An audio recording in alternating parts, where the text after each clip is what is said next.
Hi, this is my review of the LEGO 1832 Scary Laboratory set, part of the LEGO Studio sets, retailed for $50 or £40 from 2002, and originally contained 493 pieces. You can see it's got 6 minifigures and loads and loads of stuff that you can do with it, including within the instructions. There's a 6-page comic strip at the back, but then also right at the back, on the back page, it's just giving you a bit of a taster to a stop-motion editing software that came on a disc with the set, which looks very similar to Windows Movie Maker, but I don't have a disc, so I couldn't tell you.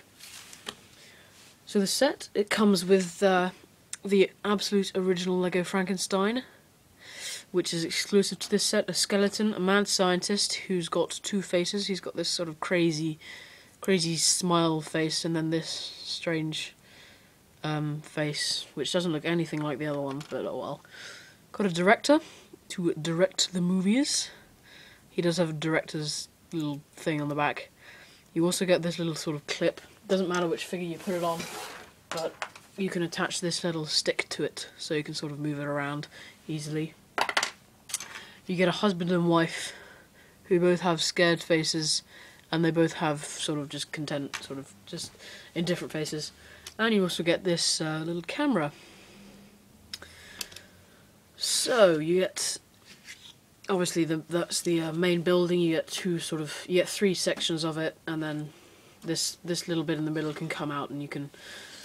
That's where Frankenstein goes, and this whole movie scene is all about the mad scientist bringing this monster to life and him becoming his servant.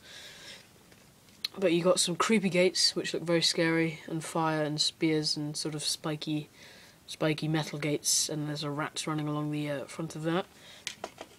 You get this little sort of studio area, sort of makeup area, where there's a mask on. You've got a glowing ghost, and then a mirror. And then also to turn all of the power on, you've got a big switch. And there are lots of printed bricks and cogs and things in this set, so it's quite fun to play with. Okay, so once you've pulled the switch down, this sort of huge laser thing comes on, and then it's supposed to give Frankenstein life, I suppose. He sits down here.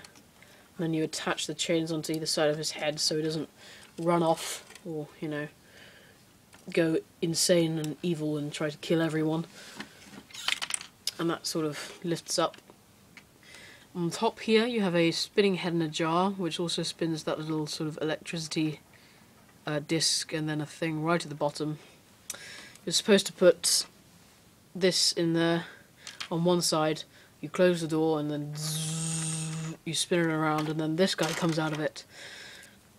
So that's quite a fun thing, I suppose. You also have a tool rack, which slides out here, which has, I think it's supposed to have 6 tools on it, but there you go. That has a little sort of compartment that it slides into. And then on the layer above that, you've got a pumpkin, a scorpion, and then a little chest, treasure chest in the back, that just has another skeleton's head in it. So it's all a bit creepy and scary. On the final layer, you have a massive sort of electric chair which tips forward that you can also put the skeleton in. And then the cog spins at the back, and all the lights sort of switch on and off, and there's a big laser at the top. And then he can sort of tip off, if you like. And then on the back of it, you've got some pretty cool windows. I like these windows, just in little ridges that come out of the back there. And you also get a little head sort of detailed block in there, and then obviously you can see the printed pieces as well. So there's lots of little details in this set, and I think it does look quite cool, and it's it's a really good set to make a stop-motion movie on, because there's so much of it. You have so many figures and so many different moving parts and possibilities and things. There's also another moving cog there, and if you switch that down, it reveals this little brain. It's a brain on a see-through head. So that's sort of, I don't even know what to say, but it's fun. And then you have a little bat at the top of the chimney there. So all in all, it is a really good set, and they're also quite sought after, so they're quite expensive. But yeah, it is a fun set to play around with and to try and make stop motions with. And all in all, yes, it's a good set. That's the Lego Studios review of the 1382 Scary Laboratory. 1382 from 2002.